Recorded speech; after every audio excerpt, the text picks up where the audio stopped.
আজকে আমি আপনাদের একটা কেসনো সালাদের রেসিপি দেখাবো। আমাদের এই আইটেমগুলো লাগবে। প্রথমে চিকেনটা ভেজে নেব। এটা একদম কড়া করে লাল করে ভাজতে হবে, যেহেতু এটা রান্না হবে না। ভাজা হয়ে গেলে তারপর এটা আমি নামিয়ে নেব। নামানোর পর আমি কড়াইতে একটু তেল দিয়ে দিলাম, তারপর বাদামটা দিব। তারপর বাদামটা লাল করে ভেজে নেব। আপনারা চাইলে এটা ঘিও ভাজতে পারেন। তারপর দিয়ে দিলাম গাজর, ক্যাপসিকাম দিয়ে হালকা একটু লবণের ছিটা দিয়ে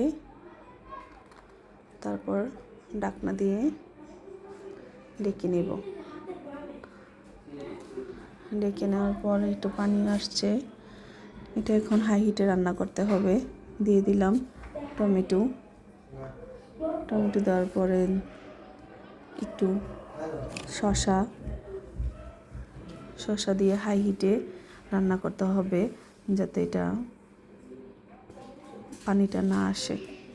তারপরে কাঁচামরিচ ফালি দিয়ে চিকেন, বাদাম, টমেটো সস দিয়ে এটা নাড়াচাড়া করে নেব।